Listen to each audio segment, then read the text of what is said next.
Welcome to the PDB Situation Report. I'm Mike Baker, your eyes and ears on the world stage. And yes, I'm coming to you from some nondescript, undisclosed hotel location somewhere in the world. All right, let's get briefed. First up, new details are emerging about the man accused of gunning down Charlie Kirk, and investigators are piecing together a clearer picture of his life and his motives. For more insight, we'll be joined by former FBI counterterrorism and counterintelligence operative Eric O'Neill. Later in the show, Washington and Beijing strike a deal on TikTok. Ooh, TikTok. But does it actually make Americans safer, or does the app remain a national security risk? Friend of the show and senior research fellow at the Heritage Foundation, Steve Yates, stops by for more on that. But first, today's Situation Report Spotlight. It's been over a week since a single bullet cut down conservative commentator Charlie Kirk in Utah. And investigators are still uncovering the story behind his accused killer, 22-year-old Tyler Robinson. According to prosecutors, Robinson's actions were not random, and messages to his transgender partner point to a clear political motivation steeped in hatred for Kirk and the ideas he represented. Investigators are now examining whether Robinson's digital footprint reveals a larger network of influence, or if this was the act of a lone gunman driven by ideology. Joining me now is former FBI counterterrorism and counterintelligence operative Eric O'Neill. He's also the founding partner of the Georgetown Group. Eric, thanks very much for joining us here on the Situation Report. Really appreciate it. Mike, it's good to be back with you. Now, tell our viewers, and there's so much here to unpack, right? But let's start with your perception of the transition from investigation to court case, right? What is that process like? And to what degree is an investigation still going on, particularly on the forensic side? Well, the investigation will continue because right now what law enforcement is looking at is whether there were co-conspirators or those who gave aid and abetting to the shooter or those who helped plot the attack. So there will continue to be investigations to see if there need to be additional arrests. And as you said, now there's a transition of all of this forensic and very good detailed evidence that will go from law enforcement to the prosecutors so they can build their case. And based on that evidence, we've already seen that the prosecutors have decided the charges that they're going to bring, although there could still be more in the future. Okay. Now, according to reports anyway, and what the public's being told, Tyler Robinson isn't cooperating. It's not cooperating with authorities, but family, his roommate or his partner, however you want to describe the individual, and others appear to be cooperating. Why would, talk to me about Robinson's decision. I know it's hard to get into somebody's head like that, but do you think that was advice from his lawyers, or is that an unusual thing? Because he must know that others are talking, and right. So it doesn't matter whether he's cooperating or not. Yeah, unfortunately for Robinson, he is the only one who's not cooperating. It sounds like every single person that is around his circle of friends is cooperating because they must be afraid that the lens of law enforcement could be pointed at them. Now, the Utah governor, the prosecutor, has made it very clear that they're going to seek the death penalty. So if I were advising Robinson, I would say, don't say anything. And that's not surprising. The reason to cooperate is to try to get a plea deal. But if they're going to go for the death penalty, then what plea deal could he get? True, but if they're going for the plea deal, and I assume this would go to trial, right? There would be a jury. Then couldn't you argue the jury would be influenced by perhaps his decision to cooperate or to be seen as remorseful? Yeah, quite possibly. Typically in these kind of cases, you see the defendant, the shooter, say, "Okay, I will confess and resolve the whole trial problem, and in return, give me life in prison." For example, that was the deal that the spy I caught, Robert Hansen, made. He was looking at the death penalty, I think 5 or 6 different ways, and he made a plea deal that said, let's take that off the table and I will fully cooperate. And that's typically what you see. And it's quite possible that the attorney, who I understand is a public defender, is trying to push for that right now. Okay. All right. What do you make I mean, based on the evidence so far, and I don't want to get into a sort of a speculation game here, but what do Right. you make of the interactions that at least we've seen so far in text exchanges, and discussion in terms of motive? Well, it appears that that the shooter, if this indeed is the shooter, of course, it's all alleged until it was tried and convicted by a jury of his peers. But it looks like he was radicalized. Like he grew up with a somewhat conservative family, and then went into a lifestyle where he decided that Charlie Kirk was an enemy, and in his mind made himself to be the hero. And that's the real sad thing about this. Sometimes evil thinks it is doing good, and this certainly seems is what happened to this young man. Are you surprised that there's not an effort to, maybe it's a public defender, or maybe it would be Robinson himself, to kind of portray him as a mentally disturbed individual, maybe use that as a, I don't want to call it an escape route, but a pathway towards something other than the death penalty? Oh, I'm certain we will see that once we get to trial, that they will be filing to say that they need to have a analysis of him, and they'll bring in psychologists who will say that he is not fit to stand trial because he suffers from some mental disorder or another. But on the other hand, he certainly planned this very effectively. And what we do have is the writings of someone who seems to be particularly angry at Charlie Kirk and very carefully planned out an execution. Now, that doesn't suggest to me that this is someone who is unhinged and went off. This would have taken weeks of planning. Yeah, it does appear. I mean, at least again, we're just going on what's been made to the public, but it does appear that things that he was writing or saying were lucid, right? It wasn't the rantings of an unhinged individual. It seems, right? Again, Right. yeah, I take Lucid, purposeful, and driven toward that single event. Mhm.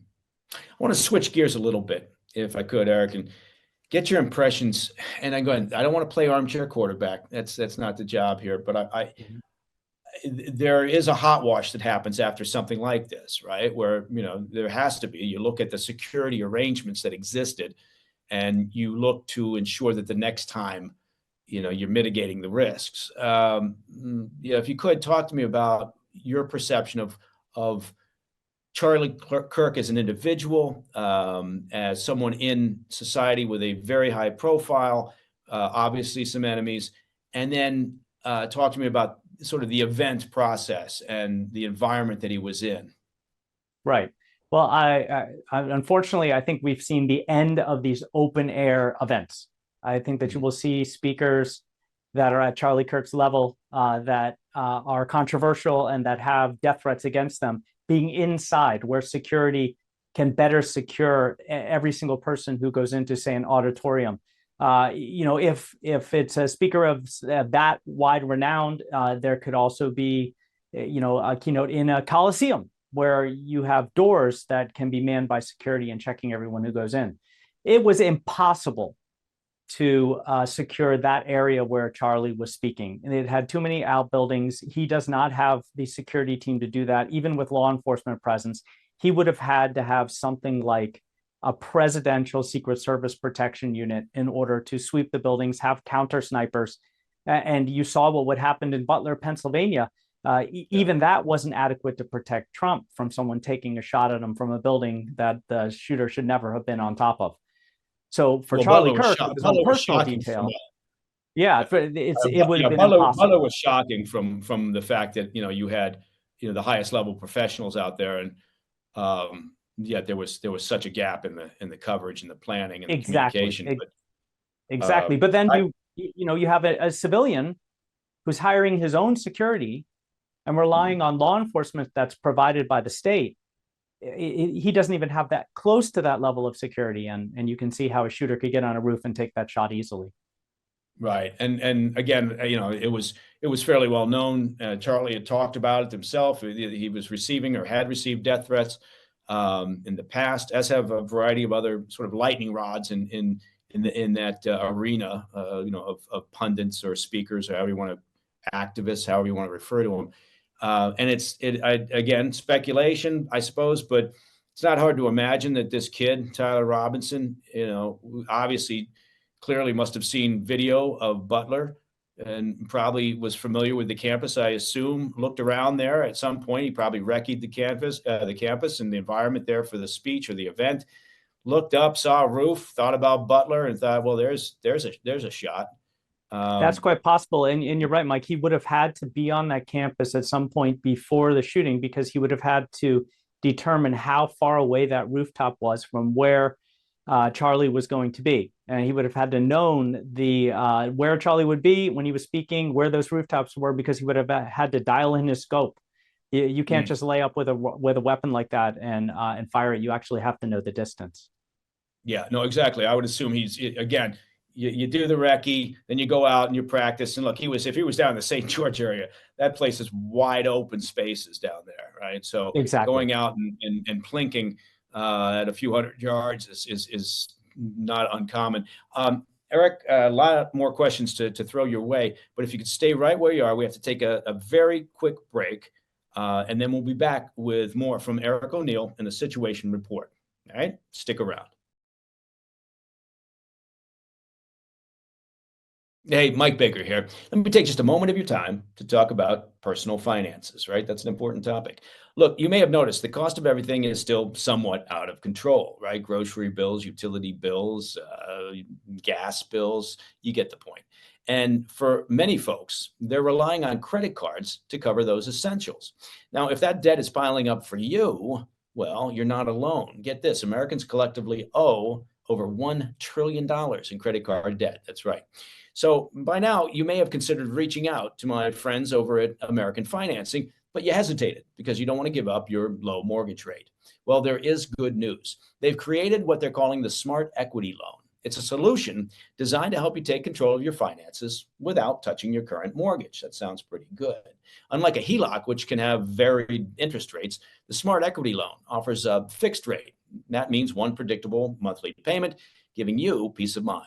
The loan allows you to leverage the equity in your home to pay off high interest debt, free up your cash flow, and keep your existing low mortgage rate intact. It only takes about 10 minutes to get started, and there's no upfront or hidden fees, and that is important. Call American Financing today and start saving now. The number, 866-885-1881. Again, that's 866-885-1881. Or just visit americanfinancing.net/PDB.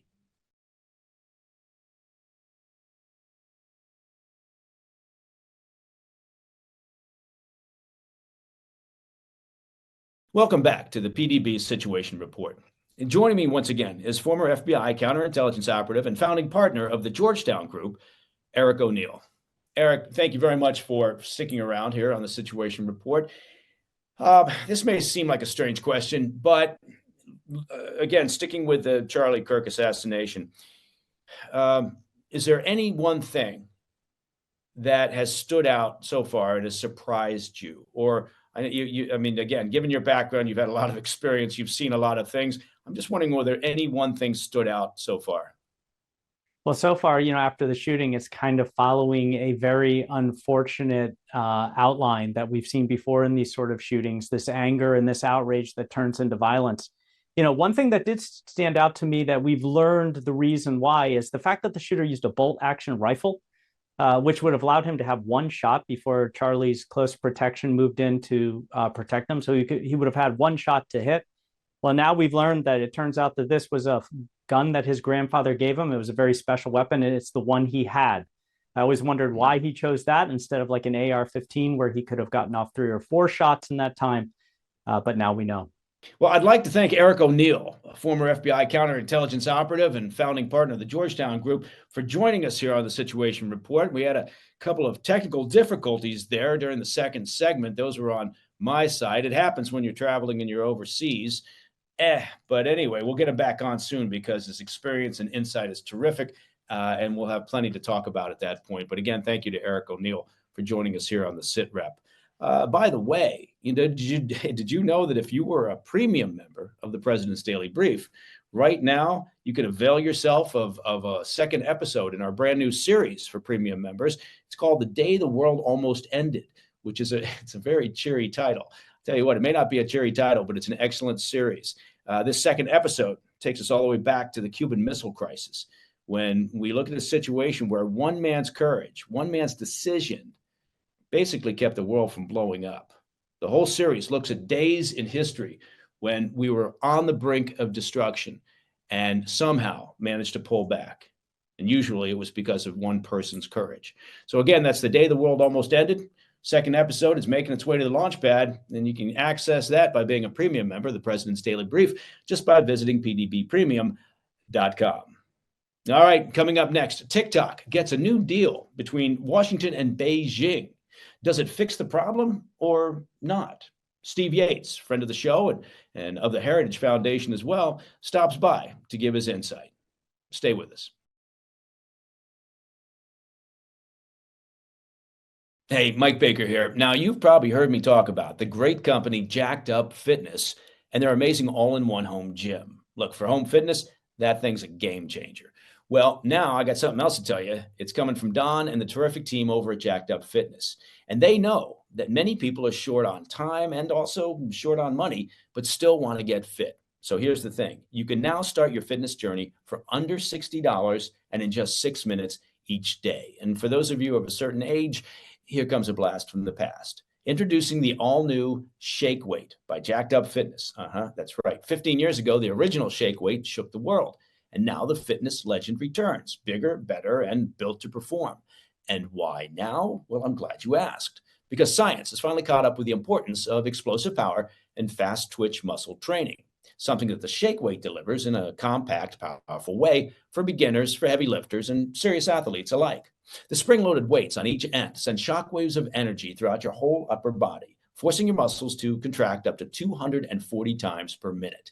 Beginners can tone and tighten their arms, and shoulders, and chest. Lifters can prime their upper bodies in between sets and get that final burn, while athletes can sharpen reaction times and build explosive power for that competitive edge. The Shake Weight is no joke. Seriously, it's serious training made simple. If you're looking for a fun way to jumpstart or supercharge your fitness routine, get the all-new Shake Weight by Jacked Up Fitness. Just go to jackedupshakeweight.com. Again, that's jackedupshakeweight.com.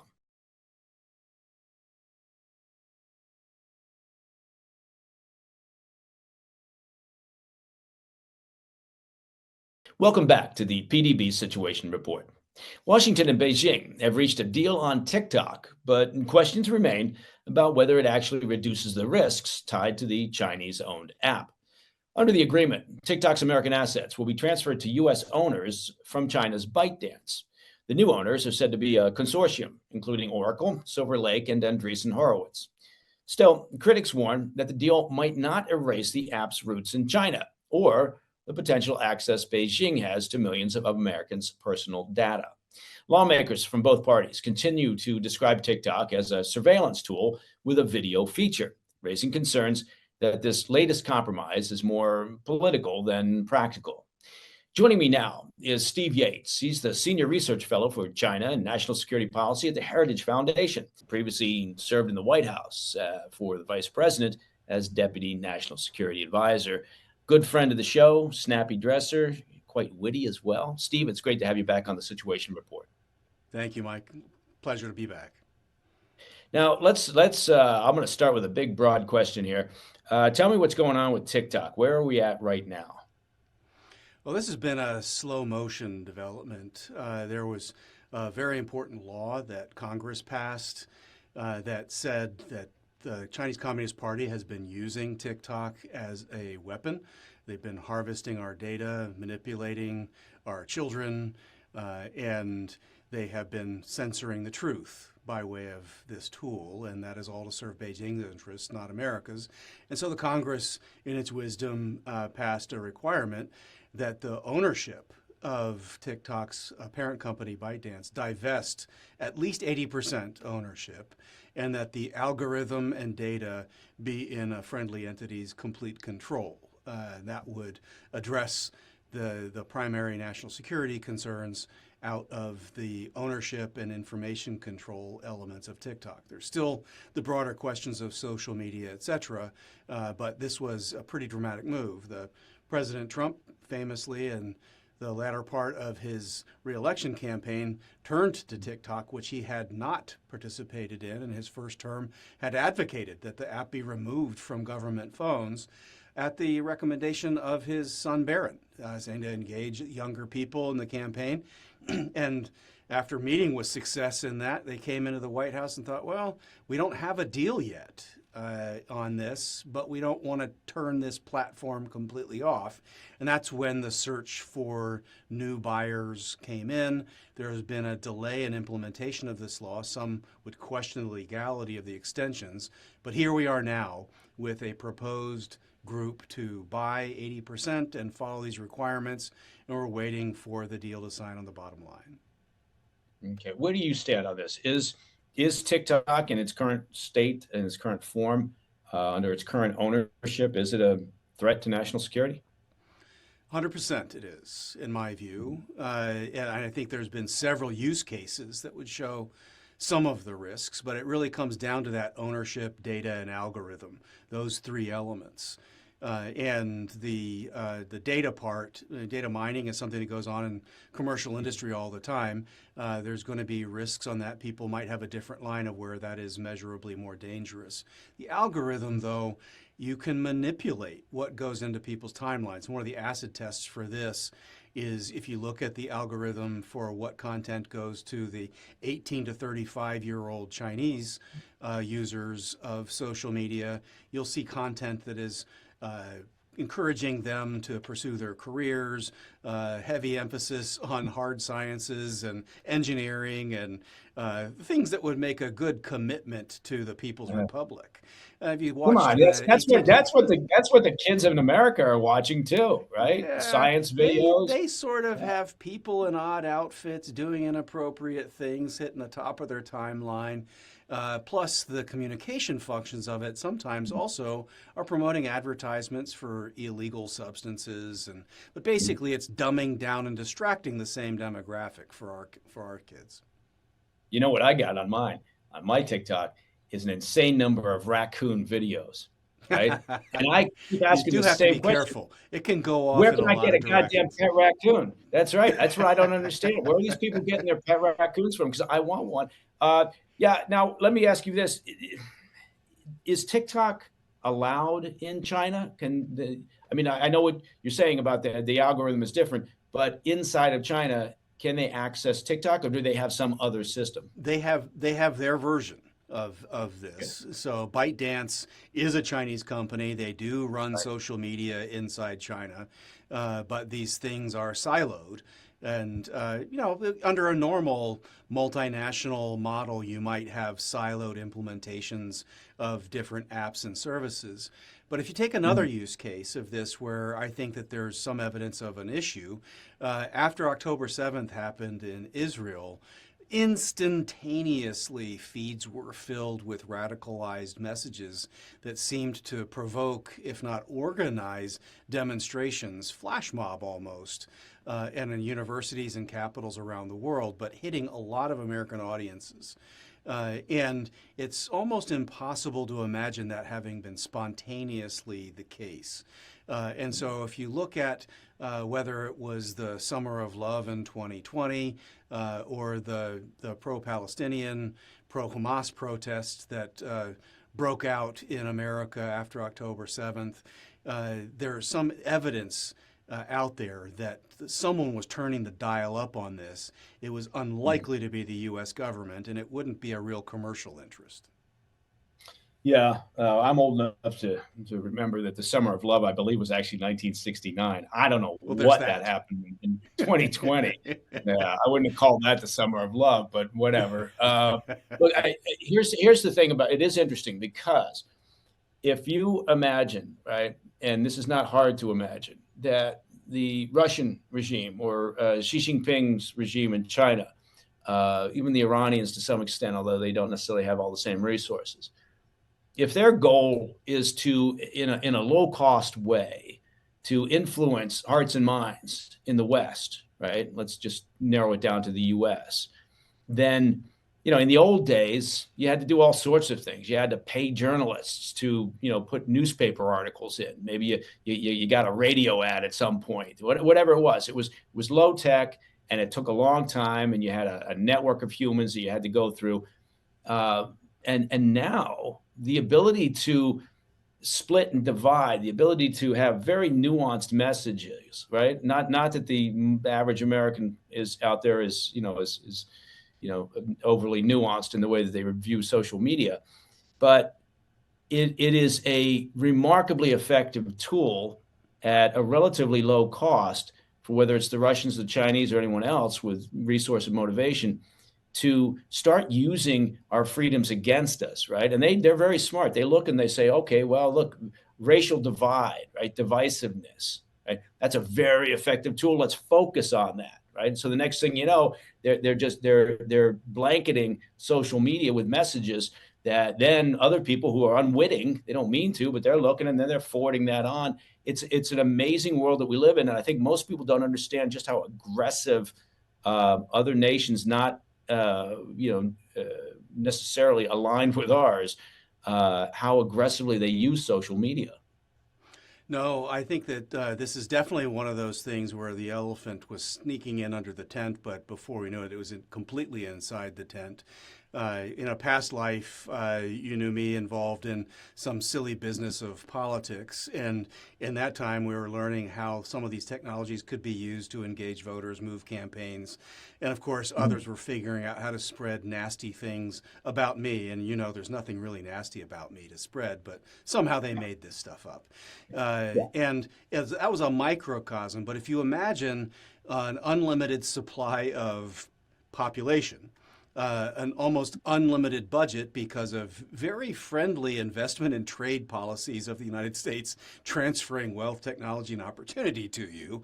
And now this tool that can micro-target in profound ways, you can do very sophisticated things with it. But even worse, though, if you just want it as a blunt object, you're not looking to persuade, but you're looking to distract and demoralize. If you're just hypnotizing and basically getting people to sit on the couch with their bag of Cheetos and do nothing, or worse, damage them psychologically by just giving them odd programming, you've done damage to what should be the productive, employable demographic in America, the recruitable military graphic in America, the generation on which old guys like me, at least, need to retire on top of. And that hits at fundamental national health in a way that never could have been done before. Yeah. I think, I want to pick up on this after the break, but I think that the most damning statement you can make about TikTok and why it's important that the structure of it, the ownership of it change is what you referenced earlier, which is the West's version of TikTok is not allowed in China, and there's a reason for that. And I think that's all people really should have to hear to say, okay, yeah, maybe there is something here that we need to be focused on. But it's tough because then you turn to TikTok and you got another damn raccoon video. So anyway, listen, Steve, if you'll stay right where you are, man, don't go anywhere. We've got to take a quick break, and then we'll be back with more from Steve Yates and the Situation Report. Stick around.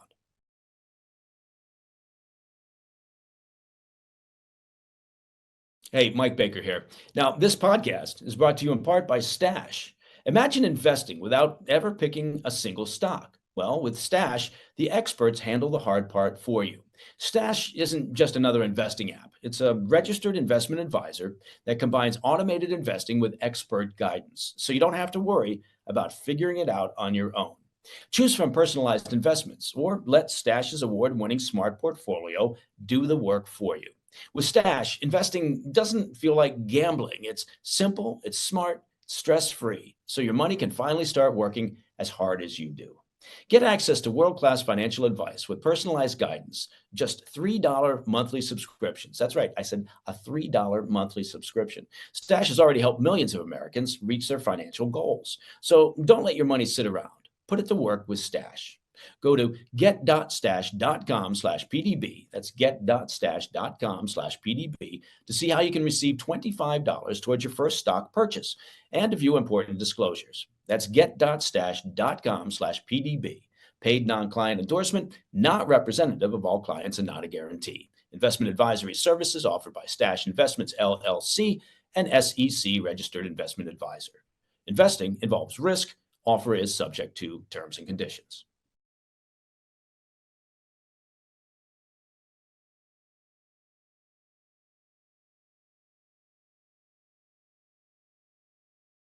Welcome back to the PDB Situation Report. Joining me once again is Senior Research Fellow for China and National Security Policy at the Heritage Foundation. That, of course, would be Mr. Steve Yates. Steve, thanks very much for staying put. What do you hear about the next iteration of TikTok? Who's buying it? Well, Oracle is at the core of this conglomerate via partnership with a few others that have been current investors in the enterprise so far, but they have come up with a technological way that the data, U.S. data, stays in the U.S., that there's some ambiguity about what happens with the algorithm. Legally, it has to be out of the control of the parent company ByteDance and the Chinese Communist Party, therefore. But there's questions of, is it going to be partially licensed and then kind of adapted to a new version? There's talk of it being relaunched as a new app in this new ecosystem. All of those pieces sound like it's moving in the right direction. And Ambassador Greer, the U.S. Trade Representative, said that if there's any question before this is finalized that there's any issue about these compliance issues, that President Trump is prepared to just pull TikTok down and wait till they're ready to meet negotiations on the right terms. That's the right thing to say. So that's kind of where we are. Okay. But do you think that the president's serious about that? And the reason I ask, and this is sort of disconnected to what we're talking about, but I've been fascinated by the reluctance on the White House part to slap secondary tariffs on China for their purchase of Russian energy. You know, they did it with India. India's number 2. So then you think, well, why wouldn't you do it with number 1? But of course, they've got the trade negotiations. So I'm just wondering whether, you know, at the end of the day, is the White House inclined to really take any significant measures? I mean, I know obviously that at the start of the tariff wars, there was, you know, okay, we're going to hit you with a 10,000% tariff or whatever it was. But at this stage with TikTok, do you think that the White House means what they say, that they would pull it? Well, if you asked me a couple weeks ago on TikTok specifically, I did not feel like it was moving in the right direction. And I wasn't sure where the off-ramp was going to be. And of course, I would readily admit I didn't have perfect visibility into what the president was thinking or what the game plan was for the team involved in negotiations. But there was no public acknowledgement that negotiations were even happening on that. There was just the successive 90-day delays for this deadline. But once Ambassador Greer came out of this last round of talks and was speaking very specifically about this, it gives the impression that there was a bit more seriousness about this from the Chinese side. Maybe they got the impression themselves that the president would in fact do that, and the negotiating team sounded authorized to make the threat. And of course, the worst thing you can do in going in to negotiate with an adversary generally, but especially with China, is to say that you're prepared to pull something and then you prove unwilling to do so. So I have to believe at this point he was ready to let it go dark. I don't think he would have thought of that as a permanent outcome. He would try to think of that as something that would stun them back to the negotiations. Yeah. I mean, it is a fascinating look at sort of a president who's far more, what's the word, transactional than any previous president, right? So, which is partly why I think people have such a hard time predicting, you know, from one day to the next where the White House may be going with their negotiations. So let's imagine that Oracle leads this charge. You know, they can, you know, scrape up enough fat stacks to buy the business. In today's world, right? And there sits the CCP over ByteDance. But in today's world, do you think it is possible to build a great big beautiful wall between ByteDance and the new version of TikTok? I assume it's logically possible and technologically possible, and I'd be the last person to go in and tell someone how to code this to make it real. It Oh, come also is on. not. It's also not the Yeah. model I would have chosen. I'm really kind of bothered by the idea that we have some of the wealthiest, most advanced tech entrepreneurs in the entire planet in the United States of America, with lots of other impressive software platforms. We have a wild tech genius entrepreneur in Elon Musk who can do things like make cars drive themselves and have rockets land themselves. How is it possible we weren't able to come up with some kind of a video sharing social media platform that could have competed with this? And if the likes of the president and big stars and sports figures would go on and mesmerize themselves with their own silly American algorithm, how could that not work? So I'm still a little lost how the various tech industry players in the U.S. weren't able to even do something along these lines. What is this magical secret sauce? And if there is something truly magical about that, then it does raise the question you're rightly pointing to. If there's something unique about that algorithm that made it more powerful and compelling, then whoever bought it isn't going to want to lose that. And if they don't lose that, how is that not going to be a backdoor? Yeah, exactly. And that's again, look, I'm with you, right? You and me are in the sort of the non-technical boat, right? Rowing around and hoping, somebody in IT will tell us how to do things. But I'm skeptical. I'm cynical from my perspective because I know how operationally aggressive the Chinese regime is, and so I agree with you. I would have thought that we would have said, "Hey, screw it, we're shutting it down, and here's a brand new app, and it's a Yeah. shiny object." Now, I think they probably in part didn't do it because, well, they in sort of that 45-year-old to 70-year-old mindset. It's like, well, but look, there's already all these hundreds of millions of users, and how will we ever get those people? But what we've already learned from young people is that they're very quick to Yeah. migrate or to adopt, new sites or apps. And the old people find one and say, "Well, I'm going to get on Facebook and see what my kid's doing," and the kid's already off of Facebook They're and he's gone. gone to MySpace or Oh, Netscape heaven forbid. They can't go back to or whatever that. those sites used to be. Yeah, so it is fascinating to me that they've chosen this route. And again, I'm Yeah. skeptical about their ability to separate this. So and also look, if there was some incredible space age algorithm that they didn't want to lose by shutting it down. The Chinese regime has spent decades reverse engineering all Western technology. So you would think that we would have the ability to do the same and say, okay, well, let's take a look at that algorithm and figure it out and make it ourselves. Give them a taste of their own medicine. But you know what I'm going to do right now, Steve? I'm going to climb off of my soapbox and ask you another question. Let me ask you. This is a very, very open-ended. Go where you want to, but it kind of touches on TikTok. It touches on a variety of social media sites. Give me your impressions of social media in the aftermath of the Charlie Kirk assassination. Well, there's a lot of elements that really, I think, are quite concerning. And I think that probably a lot of the public is getting exposed to what they might have thought was dark web chat areas where there's conversations that are too wild to even go on what are, I think, adequately outrageous social media platforms already. And so the shooter in the Kirk assassination was in active conversations in Discord and some other areas. And there's this question of, are people getting radicalized by way of these apps? Is there something about the community guidelines in these apps that needs to be looked at about what actually incites violence or enables violence versus the boundary of free speech and association?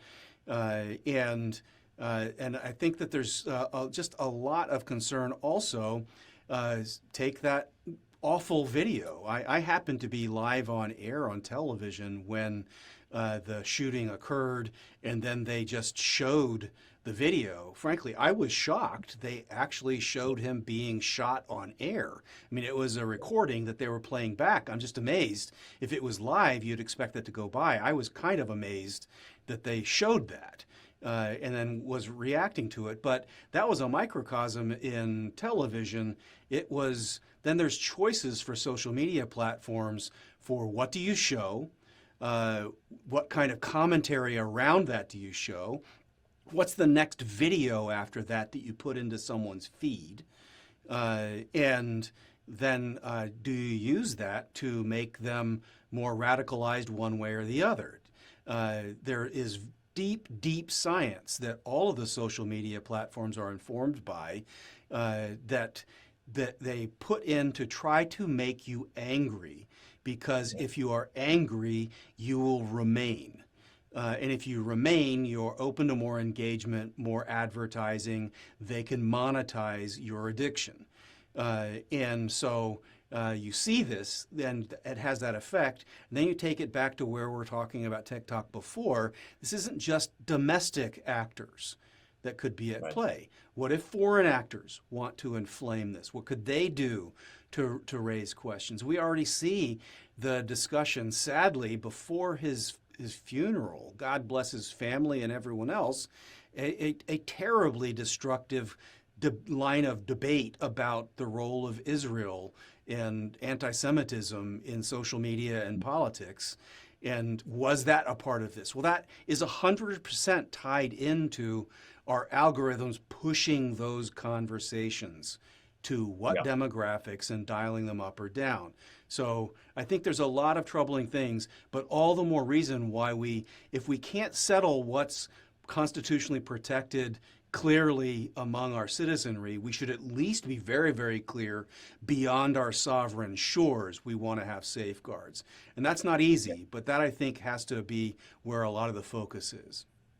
Yeah, I've been a little bit surprised at some of the conversations about, well, was he radicalized online? Well, one thing we learned from the global war on terror, or GWAT, because I love a good acronym, is that look, that was a prime location for radicalization of impressionable young people in particular. Yeah. And so we know that, and it's really no different. You're playing off the same leverage points. You're pushing the same buttons in a sense. Your objective may be slightly different, or the cause may be slightly different, but you're still looking to break someone down and then build them up in your own likeness, and then get them to go out and do something that you want them to do. So I've got, again, I'm not a Luddite, but I have a lot of concerns, and I think we won't know how much damage social media has done for quite some time yet. But I think down the road we're going to be shocked at a certain point when we find out, or when we realize with enough data points just how damaging it can be. I'm not suggesting we get rid of social media, God forbid, unless we just keep the raccoon videos. But I leave you with that thought. No, but anyway, listen, Steve, I completely agree. Yeah. I love having you on the show, Steve. It's always a delight. I don't use that word loosely, but it's always great to have you on with your insight, your experience, and I hope you'll come back, man. Thanks very much, Mike. It's a pleasure. Excellent. Thank you, Steve. Steve Yates, Senior Research Fellow for China and National Security Policy at the Heritage Foundation. Excellent. All right. Well, that's all the time that we have for this week's PDB Situation Report. Look, if you have any questions or comments, or if you got a humorous anecdote or maybe a limerick — I don't think people do limericks anymore — just reach out to me at pdb@thefirsttv.com. As you know, we every month or so, we take that big bag of mail and we sort through it. And we take the best comments and questions and we stuff them into one episode that we call Ask Me Anything. Right? So we got another one getting ready to hit the launch pad. So keep your large cards and letters coming. All right, finally, to listen to the podcast of this show ad-free, you can do it, and you can do it very simply. Just become a premium member of the President's Daily Brief by visiting pdbpremium.com. I'm Mike Baker, and until next time, stay informed, stay safe, stay cool.